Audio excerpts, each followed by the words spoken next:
Le sujet est pour le moins intrigant et semble relever plus de la science-fiction que du droit, et pourtant, depuis toujours on s'interroge sur la volonté, le libre arbitre, le discernement. Les neurosciences, qui sont cette science qui étudie à la fois la structure et le fonctionnement du système nerveux, et les différentes techniques d'imagerie cérébrale qui permettent d'observer ce cerveau, se présentent comme de nouveaux outils à disposition des juristes. Plusieurs questions sont au cœur de la relation entre les neurosciences et le droit. Par exemple, les neurosciences permettent-elles d'apprécier le discernement d'un mineur, la capacité à contracter?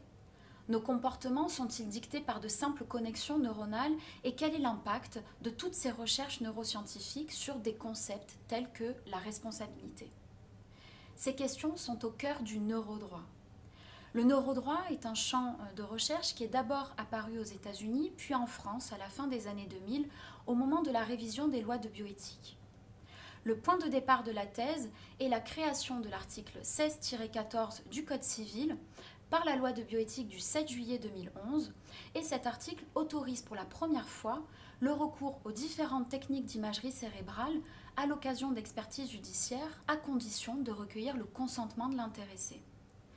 Cet article s'analyse alors comme la porte d'entrée des neurosciences dans le droit et il introduit en droit une nouvelle catégorie d'expertise, à savoir l'expertise neuroscientifique. Les travaux ont alors montré que c'est à l'occasion d'un procès pénal que l'impact de cette expertise neuroscientifique est le plus fort. En effet, l'imagerie cérébrale incarne cet idéal de vérité et pourrait être utilisée afin d'évaluer l'existence d'un trouble mental, afin d'évaluer la dangerosité, évaluer la crédibilité de témoins, voire prouver l'amnésie traumatique chez certaines victimes. Mais elle pourrait également être utilisée afin de détecter le mensonge.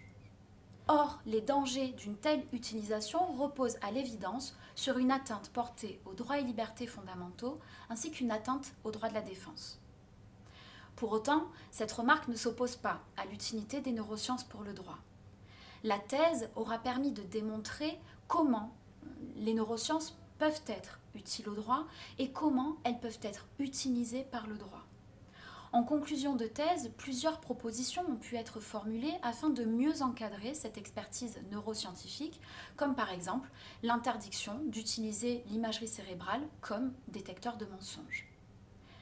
Alors je l'espère, finalement, cette thèse aura permis de montrer que le neurodroit est un champ de recherche très actuel, qu'il n'est pas une science-fiction en devenir de réalité, mais qu'il est bien un champ de recherche à la croisée des neurosciences, de l'éthique et du droit.